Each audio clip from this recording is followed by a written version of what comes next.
কিন্তু আমরা আমাদের পার্শ্ববর্তী দেশ সহ বিভিন্ন দেশগুলোতে আশেপাশে দেখেছি যারা আসলে সত্য তথ্যটি তুলে ধরেনি, তারা ওই তথ্যটিই তুলে ধরেছে যেই তথ্যটি তাদের স্বার্থের সাথে যায়, ওই তথ্যটিই তুলে ধরেছে যেই তথ্যটি তাদের একটি নির্দিষ্ট গোষ্ঠী বা ক্ষমতাসীন কোনো একটি দল বা কোনো একটি সরকার তাদের স্বার্থের সাথে যায় এবং এমনভাবে রিপ্রেজেন্ট করেছে যেগুলোকে দেখলে রীতিমতো ভণ্ডামি মনে হয়। আসলে আমাদের আরব আমিরাতে যে ভাইদেরকে আমাদের সাথে সমর্থন দেওয়ার জন্য বিভিন্ন মেয়াদে শাস্তি দেওয়া হয়েছে, এমনকি যাবজ্জীবন কারাদণ্ড পর্যন্ত দেওয়া হয়েছে, তাদের জন্য আমরা আমাদের সর্বাত্মক চেষ্টা চালাচ্ছি।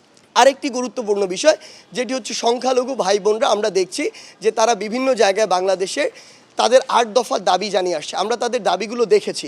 100 গ্রাম রাঁধুনি হলুদ বা মরিচের গুঁড়ার সাথে 2টি এবং 200 গ্রামের সাথে 4টি রাঁধুনি স্বাদ মিশালি ফ্রি। আমরা তাদের সাথে যেই সাধারণ শিক্ষার্থীরা আমাদের সনাতন ধর্মাবলম্বী ভাই বোনরা কিংবা অন্যান্য ধর্মের যে ভাই বোনরা, আমরা তাদের সাথে বসার চেষ্টা করেছি, কথা বলেছি।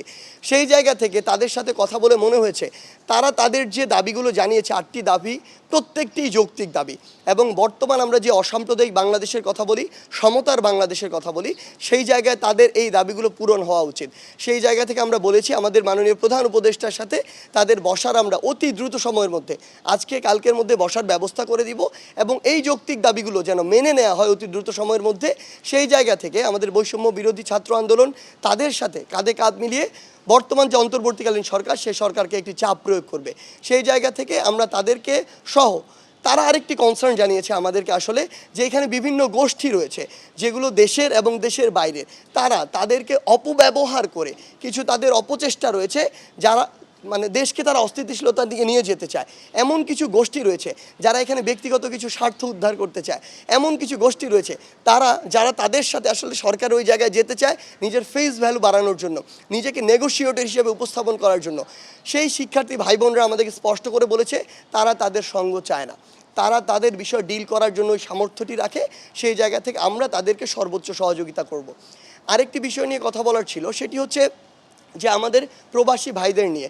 আমাদের প্রবাসী ভাইরা আসলে আমাদেরকে সমর্থন দিয়ে তাদের যে রেমিটেন্স পাঠানোটি সেটি বন্ধ করেছিল।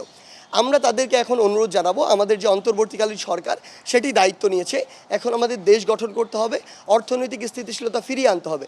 এই জন্য সবার নিজের জায়গা থেকে যতটুকু প্রয়োজন এবং যতটুকু সামর্থ্য রয়েছে আমরা যেন লিগ্যাল ওয়েতে আমাদের যে রেমিটেন্সটি সেটি দেশে পাঠাই, কারণ এই মুহূর্তে দেশের এই জিনিসটি সবচেয়ে বেশি প্রয়োজন। এবং আমরা এটি কথা দিচ্ছি আমাদের আরব আমিরাতে যে ভাইদেরকে আমাদের সাথে সমর্থন দেওয়ার জন্য বিভিন্ন মেয়াদে শাস্তি দেওয়া হয়েছে, এমনকি যাবজ্জীবন কারাদণ্ড পর্যন্ত দেওয়া হয়েছে, তাদের জন্য আমরা আমাদের সর্বাত্মক চেষ্টা চালাচ্ছি। আমাদের মাননীয় প্রধান উপদেষ্টা নিজে বলেছেন তিনি দায়িত্ব নিয়ে এটি সরাসরি কথা বলবেন এবং আমরা বিশ্বাস করি অল্প কিছু দিনের মধ্যেই তারা আবার মুক্ত বাতাসে ফিরে আসবেন এবং আরব আমিরাত থেকে যখন তাদের ইচ্ছা তারা এই স্বাধীন বাংলাদেশের, নতুন করে যে স্বাধীন বাংলাদেশটি হয়েছে সেই বাংলাদেশের মুক্ত বাতাসে ফিরে আসবেন।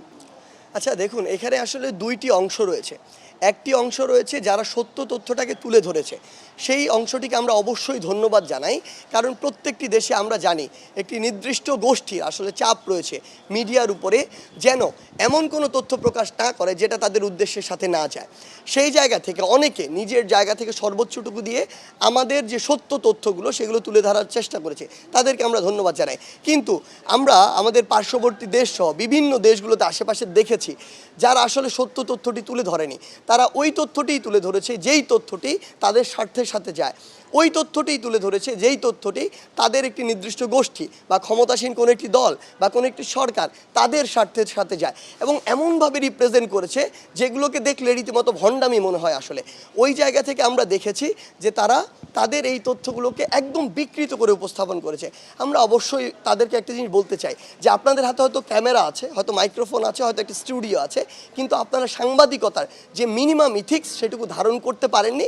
এজন্য আপনাদেরকে আমরা সাংবাদিকতার যে একটি প্রফেশন, এই প্রফেশনে কেউ মনে করি না। আসলে আমরা অবশ্যই আপনাদেরকে ধিক্কার জানাই, ঘৃণা জানাই এবং আমরা মনে করি আপনাদের ওই বিবেকবোধটুকু, শুভ বুদ্ধির উদয় হবে যে এই যে সাংবাদিকতা যে পেশায় আপনারা এসেছেন সেটুকুকে আপনারা ধারণ করবেন এবং আপনাদের প্রফেশনালিজমের যে পরিচয় সেটি দিবেন। এটুকু হচ্ছে তাদের উদ্দেশ্য।